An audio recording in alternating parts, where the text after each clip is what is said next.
산상수훈 말씀 가운데 팔복, 그 중에서 세 번째 말씀을 오늘 이제 살펴보려고 합니다.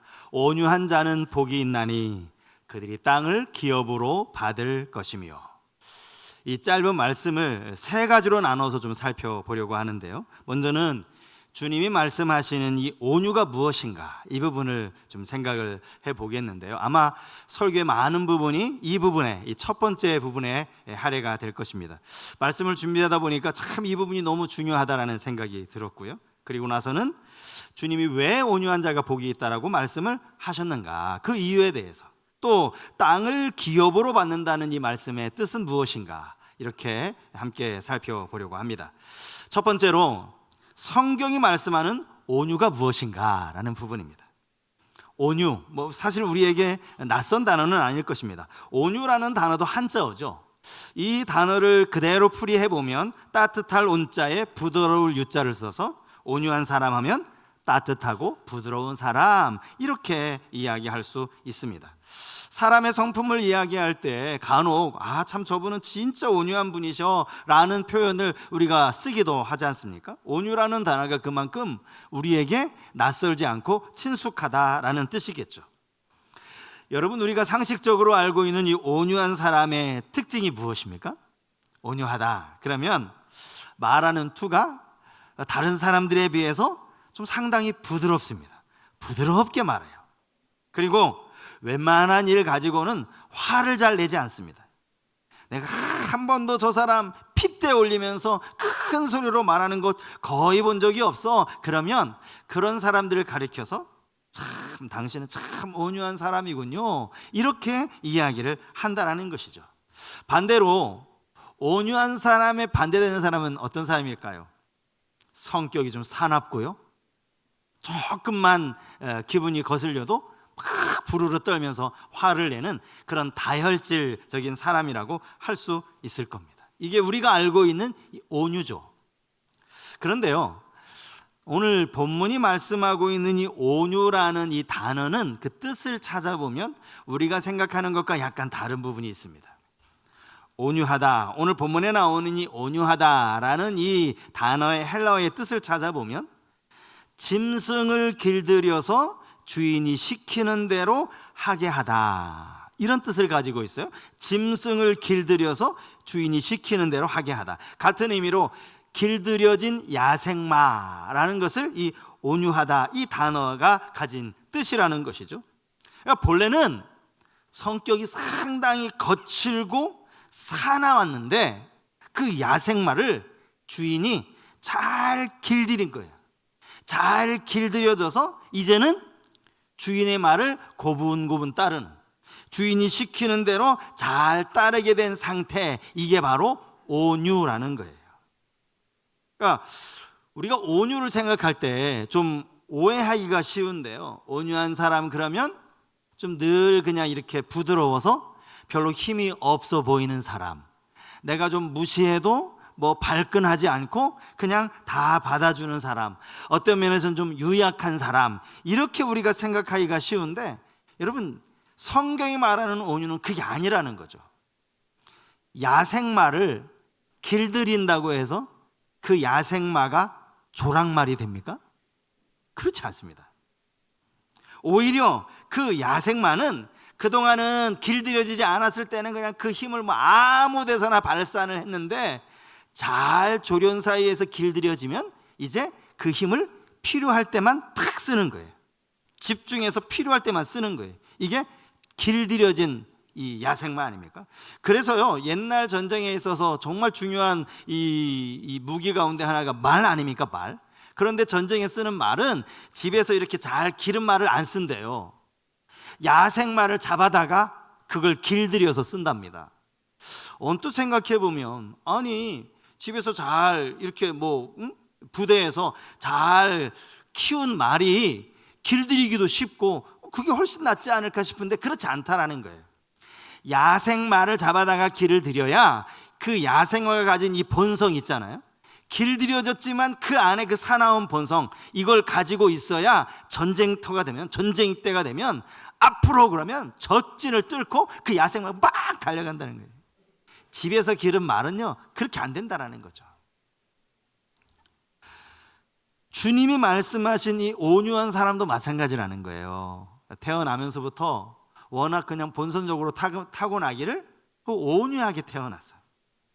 부모님의 좋은 성품을 물려받아서 성격이 참 온순해요. 그런 사람이 온유한 사람이 아니라는 거죠. 주님이 말씀하신 온유한 사람은 누군가에 의해서 또 무엇인가에 의해서 잘 길들여진 사람, 그 사람이 온유한 사람이라는 거예요. 여기 누군가가 누구겠어요? 예수 그리스도겠죠.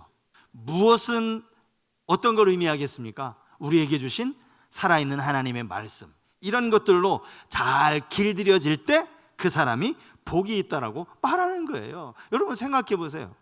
교회 밖에도요, 이 교회만 딱 나가도요, 우리 여러분 이웃 가운데 교회 안 다니시는 분 중에요, 온유한 사람 얼마나 많은지 몰라요. 성격이 원래 타고나면서부터 온유해.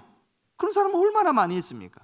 주님이 그들을 향하여 복이 있다라고 말씀하신 게 아니잖아요. 사실 엄밀하게 말하면 오늘 성경이 말하는 이 복은요, 저 교회 밖에 그저 성격이 온순한 사람하고는 아무 상관이 없는 이 말씀 아닙니까? 주님이 말씀하신 이 온유는 그런 의미의 온유가 아니라는 거예요. 그래서 오늘 이 말씀 앞에 우리는 우리 자신 한번 들여다볼 수 있어야 돼요. 나는 정말 주님이 보실 때 온유한 사람인가? 바꿔 말하면 나는 주님께 잘 길들여지고 있는가? 하나님 말씀으로 잘 길들여지고 있는가? 한번 돌아보셔야 돼요. 나는 원래 타고날 때부터 성격이 온순하니까, 그걸 말하는 게 아니에요. 얼마나 하나님 앞에 길들여졌느냐, 이걸 이야기한다라는 것이죠. 예전에는요, 교회를 다니면서도 어떤 분들은 얼마나 고집이 셌는지 몰라요. 항상 자기 고집대로 해야만 해. 무슨 선교회 모임을 한다, 무슨 모임을 한다, 무슨 일을 한다 그러면 무조건 내 생각대로 해야 돼. 내 생각이 맞으니까 이것대로 해, 내가 하라는 대로 해. 늘 고집을 부려요. 이런 사람은 기도할 때도요, 하나님 앞에 조목조목 기도합니다. 하나님, 딴 거 말고 제가 요거 원하니까 요것만 들어주세요. 하나님, 제가 원하는 대로 들어주셔야 됩니다. 이렇게 이제 기도를 한다는 거예요. 이게 고집센 사람이에요. 그가 신앙생활을 하면서 예수 그리스도를 통하여 잘 길들여지면 어떻게 바뀔까요? 아마 이렇게 바뀔 거예요. 이걸 잘 노래한 복음성가가 있잖아요. 주님 말씀하시면 내가 나가리다. 주님 뜻이 아니면 내가 멈춰서리다. 나의 가고 서는 것 오직 주님 뜻에 있으니 주님 나를 붙드소서. 아마 이런 기도를 드릴 거예요. 이런 고백을 여러분 모두가 드릴 수 있게 되기를 주님 이름으로 축복합니다. 이 온유한 사람이에요. 말씀을 준비하면서 정말 예수님을 만나 온유하게 된 사람이 누군가 있을까? 여러 사람을 찾아볼 수 있겠지만 제 머릿속에 가장 먼저 떠오른 인물이 사도 바울이었어요. 사도 바울. 여러분, 바울은요, 예수님을 만나기 전까지 그야말로 고집불통이었어요. 그러면서도 그걸 고집이라고 생각하지 않고 열심이라고 생각해요. 여러분 잘 기억하셔야 돼요. 고집이 자기 스스로는 열심인 줄 알아. 이 사도행전 22장 3절에 바울이 이런 말을 합니다.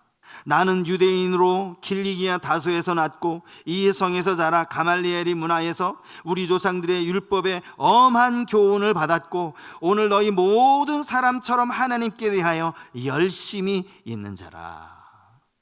그도 그럴 것이 바울이 율법 교육을 아주 철저하게 받았거든요. 출생에서부터 그는 철저하게 그렇게 교육을 받은 거예요. 그래서 하나님을 향한 열심이 있었던 것이죠. 근데 여러분, 이 사울이라는, 원래 바울의 본명이 사울 아닙니까? 사울의 이름이 성경에 가장 먼저 등장하는 장소가 어디인지 아세요? 사울이라는 이름이 신약성경에 가장 먼저 등장하는 장소는 스데반 집사님이 막 설교하시다가 사람들에 의해서 돌에 맞아 죽는 그 현장이에요. 그 현장에 사울이라는 청년이 등장하고 있다고요. 사도행전 7장 마지막 절에 보면 이 스데반 집사님이 마지막 돌에 맞아 순교하면서 이런 기도를 하나님께 합니다. 주여, 이 죄를 그들에게 돌리지 마옵소서. 이 말을 하고 자니라. 마치 예수님이 십자가에서 저들의 죄를 사하여 달라는 그 똑같은 기도를 이 스데반 집사님이 한 거예요.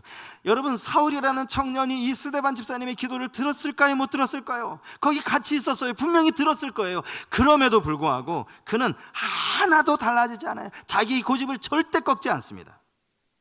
그리고 나서 사도행전 8장으로 넘어가는데 8장 1절이 이렇게 시작해요. 사울은 그가 죽임당함을 마땅히 여기더라. 스데반 집사님이 순교당한 걸 마땅히 여겼다. 여기 마땅히라는 단어의 뜻은요, 동의하다, 찬성하다 이런 뜻만 있는 것이 아니라 함께 기뻐하다. 잘 죽었어, 잘 죽었어. 앞으로 저런 사람이 있으면 다 죽여야 돼. 이런 함께 기뻐하다라는 뜻을 담고 있다라는 거죠. 그는 여전히 믿는 자들을 잡아 가두는 일에 열심이었어요. 사도행전에 보면 이런 표현이 있죠. 주의 제자들에 대하여 위협과 살기가 등등했다. 이게 사울의 모습이에요. 그랬던 그가 다메섹에서 우리가 잘 알듯이 예수 그리스도를 만나죠. 그리고 나서 그가 복음을 전하는 사도로만 변화된 것이 아니라 그가 길들여졌어요. 온유한 사람이 되었다라는 거예요. 2차 전도여행을 떠날 때입니다. 여러분, 바울은 워낙 율법의 교육을 받으면서 아마 성격도 상당히 꼼꼼한 사람이었을 거예요. 이제 내가 2차 전도여행을 떠나면서 바울이 그냥 가는 대로 가지 뭐 그런 생각을 했겠습니까? 어느 도시에 들려서 며칠을 묵고 또 어느 도시에 가고 이런 모든 플랜을 다 짜놓았을 거예요. 그런데 성령께서 막으시는 거예요. 한번 아시아에 복음 전하는 것을 성령이 막았는데도 불구하고 성경을 가만히 읽어보시면 바울은 여전히 계속 아시아로 가려고 애를 쓰고 있어요. 그래도 계속 아시아를 미련을 놓치질 않아요. 그런데 결정적으로 밤에 환상을 보게 되죠. 마게도냐 사람이 이리로 건너와서 나를 도우라라는 그 환상을 보고 나서 그의 계획이 완전히 바뀐 겁니다. 자, 사도행전 16장 10절 말씀이에요. 바울이 그 환상을 보았을 때 우리가 곧 마게도냐로 떠나기를 힘쓰니 이는 하나님이 저 사람들에게 복음을 전하라고 우리를 부르신 줄로 인정함이로라. 사실 바울이 아시아에 복음 전하는 건 쉽습니다. 왜냐하면 지금 바울이 아시아에 있었거든요. 아시아로 다니면 되는 거예요. 그런데 유럽으로 건너가려면 배를 타야 돼요. 그래서 가장 먼저 도착한 성이 빌립보 아닙니까? 이 항구 도시예요. 배를 타야 되는 거예요. 자기가 이미 계획을 다 세워놨고 이렇게 가야 되는데 철저한 계획을 세웠음에도 불구하고 하나님이 아니다, 환상을 보여주시니까 알겠습니다, 이렇게 순종하는, 이게 하나님께 길들여진 사람이고 하나님을 향해 온유한 사람이라는 것이죠.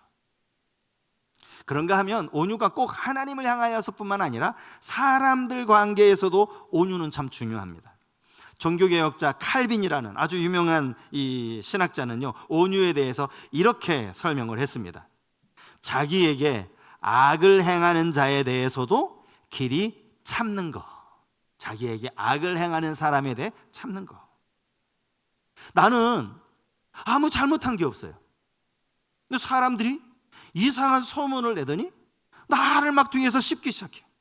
막 욕하고 막 비방하기 시작합니다. 여러분, 그러면 마음이 어때요? 화가 나죠. 아니, 확인도 안 하고 어떻게 이런 나에게 이런 모욕을 줄 수 있느냐고 막 화가 나지 않습니까?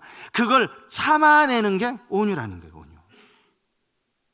이렇게 볼 때 여러분, 온유는요, 평상시 얼굴 표정만 가지고는 저 사람이 온유하다 온유하지 않다라는 걸 알 수가 없어요. 평소에 이 그냥 얼굴 표정만 가지고는 절대 알 수 없어요. 여러분, 속으시면 안 돼요. 마치 뭐 이런 비유가 적절할지 모르겠어요. 흙탕물이요, 오랫동안 가만히 내버려 두면 찌꺼기가 다 가라앉아서 깨끗한 것처럼 보여요. 근데 여러분, 한번 쑥 휘젓기만 해도 바닥에 있는 이 온갖 더러운 것들이 다 일어나죠.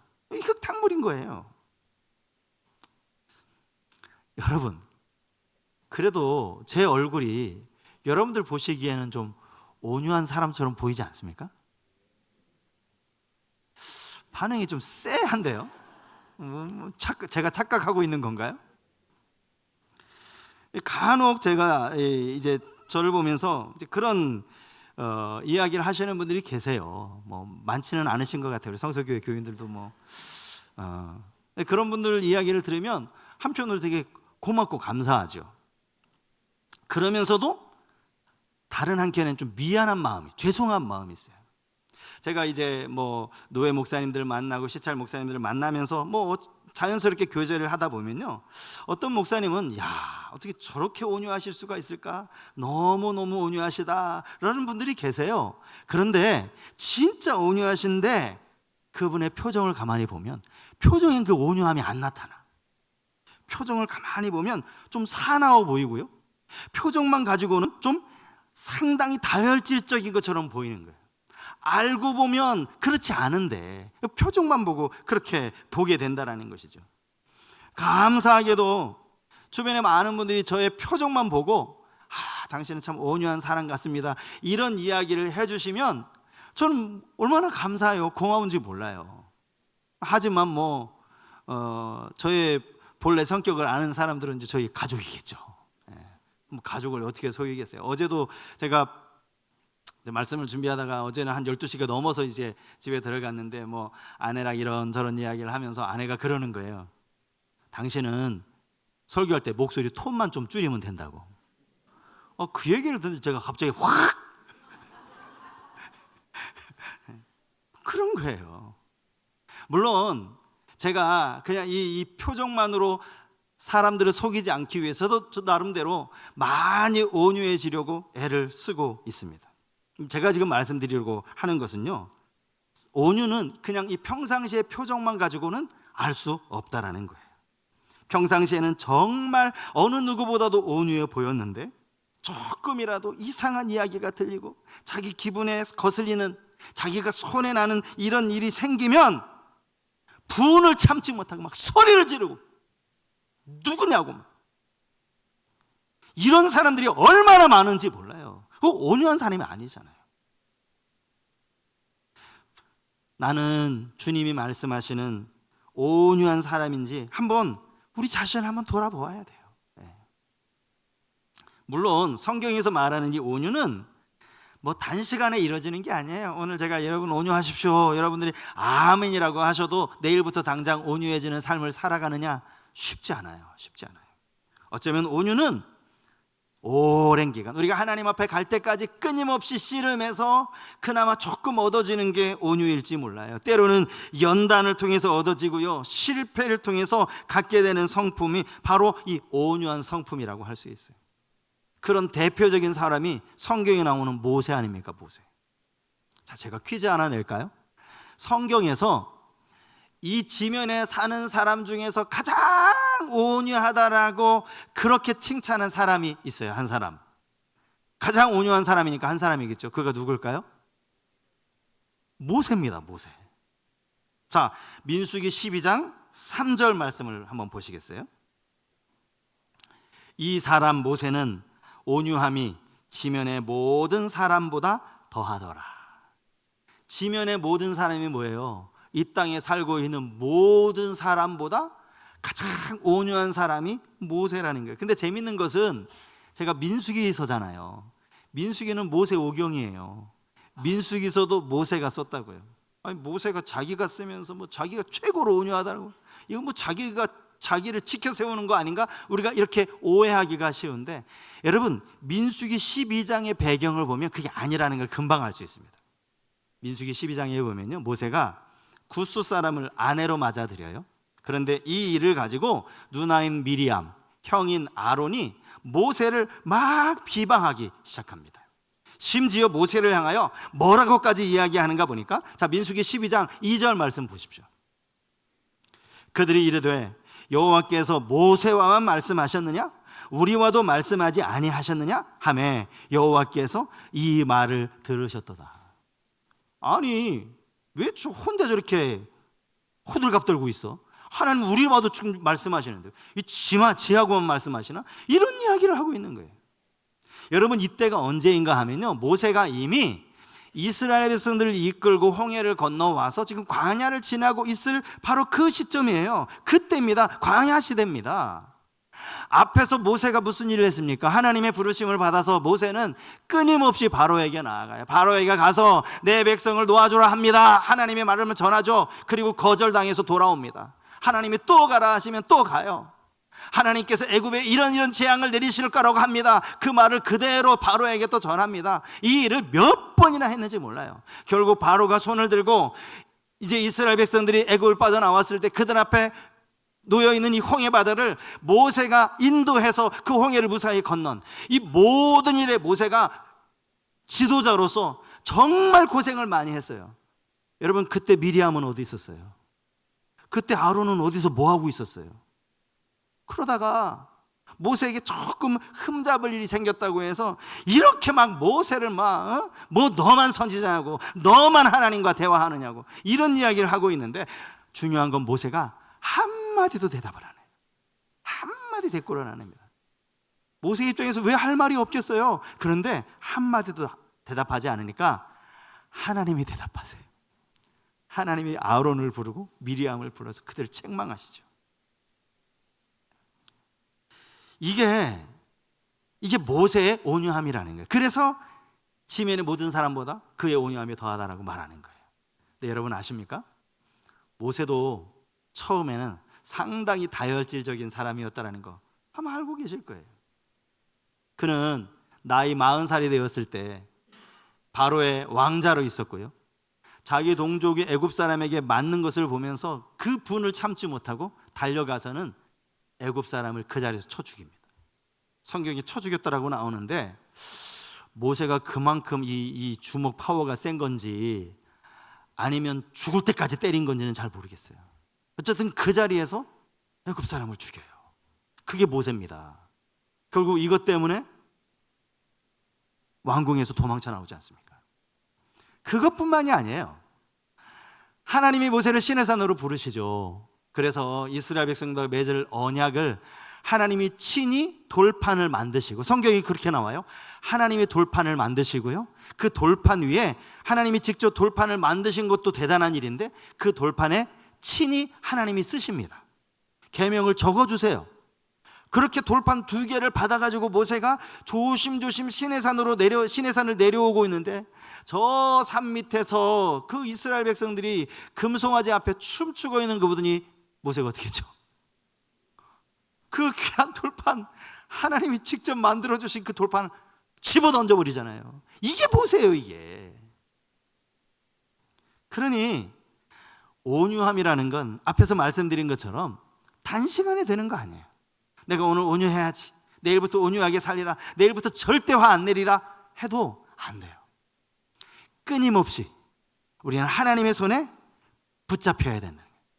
바라기는 여러분들의 삶이 온전히 하나님의 손에 의해서 빚어질 수 있게 되기를 축복합니다. 하나님의 손에 의해서 다듬어질 때 비로소 온유해질 수 있는 거예요. 사람에 대해서도 얼마든지 참아질 수 있는 거예요. 이게 성경이 말하는 이 온유한 삶입니다. 그런가 하면 주님이 이제 이 온유한 자에게 복이 있다라고 말씀을 하셨는데, 왜 온유한 자가 복이 있다라고 말씀을 하셨을까요? 그건 이 온유함이 예수님이 가지신 성품이기 때문입니다. 온유함을 대표하는 인물, 제가 바울도 말씀드렸고 모세도 말씀드렸지만 사실 대표적인 인물을 한 사람 꼽으라면 예수님이에요, 예수님. 자, 마태복음 11장 29절에 보면 주님이 직접 이런 말씀 하시지 않습니까? 우리 같이 한번 읽어보실까요? 같이 읽겠습니다. 나는 마음이 온유하고 겸손하니 나의 멍에를 메고 내게 배우라. 그리하면 너희 마음이 쉼을 얻으리니. 예수님 자신이 나는 온유하고 겸손하다. 이 온유와 겸손이 주로 성경에 이렇게 같이 쓰여지는 경우가 참 많은데 예수님 자신이 이렇게 말씀을 하신 거예요. 여러분, 예수님의 온유함을 볼 수 있는 결정적인 사건이 뭐냐면 십자가입니다. 그게 십자가예요.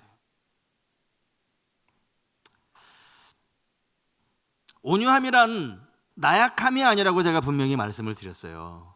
온유함은 나약한 게 아니에요.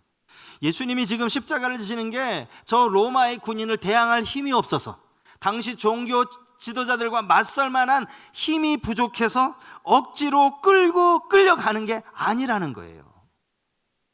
예수님은 얼마든지 그 십자가를 거절하실 수 있어요. 그럼에도 하나님과 한 약속, 자신에게 주신 이 사명을 감당하기 위해서 자신의 힘을 숨기신 거예요.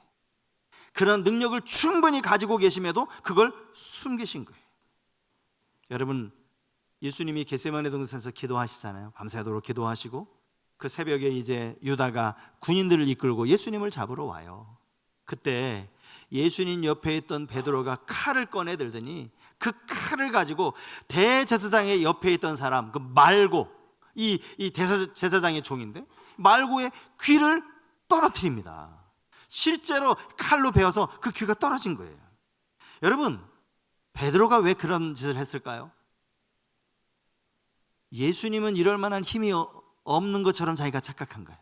내가 어떻게든 이 칼을 들고 있으니까 내가 어떻게든 예수님을 막아주겠다, 내가 어떻게든 내 힘을 가지고 예수님 붙잡히시는 걸 내가 막겠다, 이런 의도로 한 거 아닙니까? 그때 주님이 이런 말씀을 하시죠. 마태복음 26장 53절 이하의 말씀.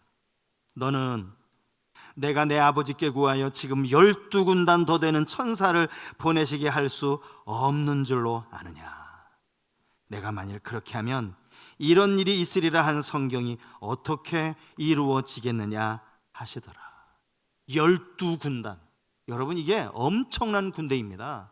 주님 원하시면 얼마든지, 아니 12군단이 뭐예요? 훨씬 더 많은 군단 다 보내실 수 있죠. 군인을 막아낼 힘이 없어서 예수님이 끌려가셨다고? 아니라고요. 사명을 위해서 끌려가신 거예요. 온 인류의 죄를 주님이 대신 지셔야 했기 때문에 끌려간 거라고요. 이게 온유라는 거예요. 힘이 없어서가 아니에요. 그래서요, 어떤 면에서 보면 온유한 사람이야말로 진짜 강한 사람이라고 할 수 있어요. 왜요? 온유한 사람은 힘을 이렇게 비축하거든요. 야생마가 하루 종일 뛰어다니라고 힘 다 소진해버리는 게 아니라 잘 조련을 받으면서 힘을 비축하거든요. 그리고 딱 전쟁이 나면 가장 열심히 용감하게 달려갈 수 있는 거예요. 그게 가장 강한 사람 아닙니까? 여러분들은 여러분들의 힘을 어디에 쓰고 계십니까? 이것저것 막 가는 곳마다 쓰고 계십니까? 아니면 잘 내게 맡겨진 사명을 위해서, 이 사명 감당을 위해서 잘 비축하고 계십니까? 그런 은혜가 여러분 모두에게 있기를 축복합니다. 빌립보서 2장 5절 이하의 말씀은 우리가 너무나 잘 아는 말씀인데, 예수님의 온유하심과 겸손하심을 보여주는 말씀이죠.